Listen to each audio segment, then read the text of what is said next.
How y'all doing? Good evening. Derby Jack here. I guess y'all have y'all been aware about the economic forum, or WEF or whatever the heck they are. You know old Klaus Schwab and his boys over there. They've been talking about that. Americans. We're too spoiled. There's other countries, developed countries, don't even have cars, and they walk all over. Who are we here in America? Apparently, they don't like the idea that we here in America, we're spoiled, that we all have cars and that we should lose ownership of our cars. That we should walk and learn how to, share. They said, you got Uber and you got all these other, why not learn how to share and maybe rent a car for an hour or something like that. I mean, it's sort of like saying, you don't need to have a vehicle. Well, what if you can't get a hold of anybody right away and your wife needs to go to the hospital, have a baby? Well, then again, the way hospitals are today, you'd probably be better off staying home and just filling up the tub and doing it yourself. Um, Probably be a lot safer. But in saying that, what if you had an emergency and there's nobody around? Everybody's got the car out for an hour. So to me, that idea just don't seem to be clicking. Well, what about people like Klaus Schwab and all that? They want everybody not to own anything. You just rent it. Even your underwear. I guess you rent your underwear, so you rent everything. But my question is, what about people who have companies? Do they just rent too? Do they also sell their limousines and Mercedes Benzes what about Klaus Schwab? Do they only keep maybe one summer home, and they have to give? I mean, I always want to know how the rules work on this. I mean, if everybody's in on this, like you've been telling us for years about rolling up your sleeve and everybody doing the right thing, that everybody's in on it, then I need to understand if you want me to give up my car and give up everything that I own, Mr. Schwab, Klaus, and all the rest of you highfalutin monkeys, are you willing to give up your vehicles? Are you willing to give up everything you own to be part of everybody else?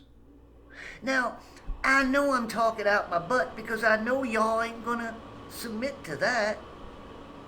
Hell, there's that word again. Where did I hear that? Oh, yeah, I taught that last night, didn't I? About submission and being submitted to something. No, you would never submit yourself to that, Mr. Schwab, would you? You want to see the demise of humanity. You want to see the demise of the United States. You don't like the United States very much. You and that other butthead, Soros, y'all don't like America. You want to see America get knocked down. So you want to see us all just walk around, carry our wives, run into the hospital because there's no cars. Another thing, they don't want you to have a gas stove anymore. For all you people who work in restaurants and kitchens, some of the best cooking comes from gas, from a gas and appliance. Some of the best grills to use are a gas grill, like a flat top grill when you're gonna do ham and eggs and stuff. Now they want you because for the first time I've been in the restaurant business for all my life, and I've never heard anything that the CDC and all these other monkeys out there and everybody, they're all talking about how unhealthy the UN, all how unhealthy it is to have gas ranges and stoves. They're talking about taking them out of your home, that you can't even build any more places. Everything's got to be electric. Well, you know what this is all about. The monkeys up there at Hot Plate, they want to control everything you do. See, if the electric goes out and you have everything hooked up to gas, well, they can't control your heat, can they? So they got to take everything. Now, the next step would be if they take the gas out, what if you don't want What if you have electric everything? But what if you need the heat? What if you just want a fireplace? Well, they're going to outlaw the fireplace. You can't burn wood. Bad for the climate. See what I'm saying, people? And they get you monkeys to believe in it. They get you monkeys to set your thermometers at 50 degrees when it's below zero outside so you can save somebody else. While you're freezing to death, you can save somebody else. See, what's really ironic to me, it's not the monkeys in high places barking out all this foolishness, but it's the monkeys in low places that actually do what they tell them. That's what pisses me off, y'all. It's you monkeys who believe these monkeys. It's you monkeys that sit there and you just swallow up all the bullshit that comes out of their mouths. You turn on CNN and Fox Network and you just believe each side. You believe in pervy Joe Biden, that he's competent. I don't know how, but you do. Then you believe that Donald Trump is a man of his word. That he's going to come back and make America great again. It was all part of a play, people. You were given a little grace. That's all you were given. Just that's it. And then they took it away from you again. You need to understand they're taking things away from you. And you're letting them. Nobody keeps thinking about there's more of us than there are of them. They thought they had an insurrection at Washington.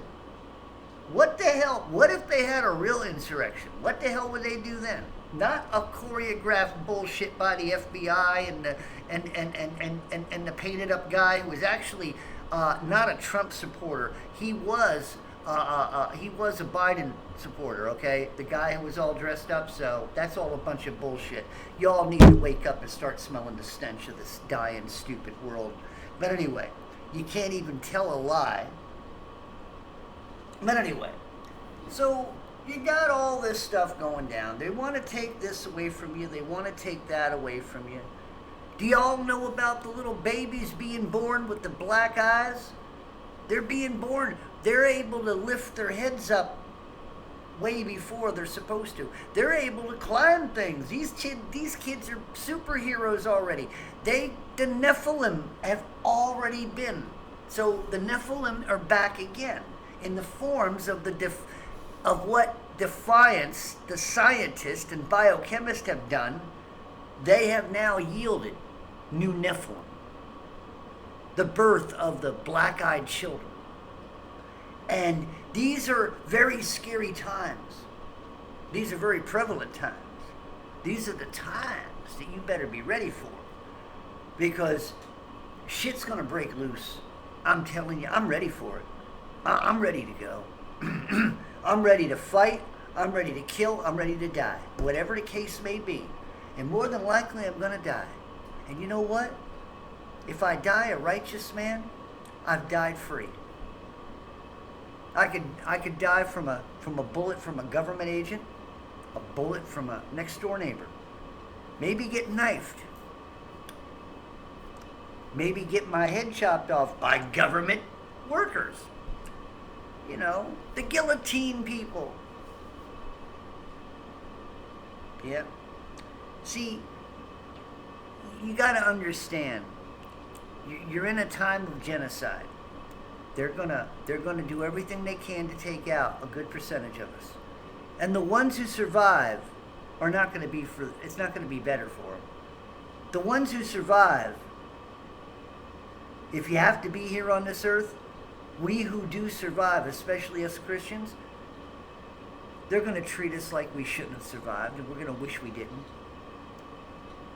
But maybe there'll be a lot of us here left to gather others at the last moment. Maybe God will leave a little open window.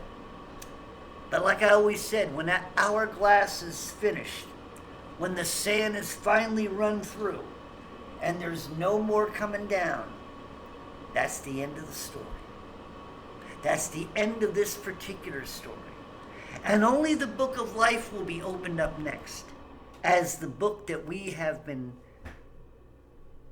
reading all this time. As you open up the pages, the words disappear.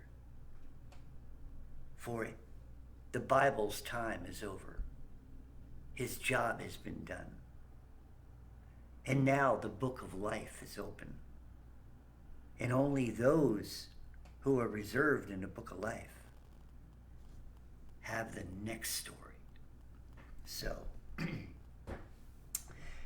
I don't care that they're going to take everything from me.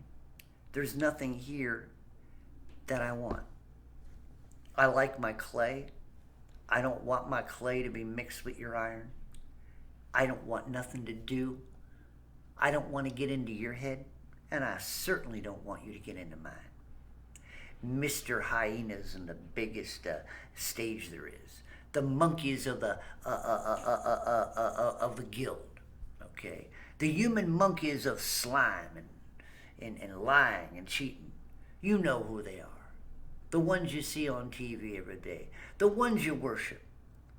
Your idols, all these mongrels up there. So for all of you so-called Christians, please, if the world is your oyster, please stop calling yourself a Christian.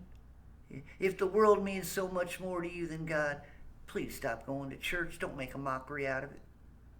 You know, go just play ball or something like. Go enjoy yourself and be a selfish SOB. Because that's what y'all is anyway. The only reason you go to church is to make yourself look good. You know why I don't go to church? Because I don't want to be around people like you. That's why I don't go to church. I don't want to be around ministers like you all have. Weak little ministers don't know how to speak the word of God. They can't. They're afraid. So, anyway, just thought I'd bring a little bit of understanding of what's going on here. You know, they want to take your vehicles from you. They want to take your clothes from you. They want to change your babies and make them into Nephilim monsters. That's right.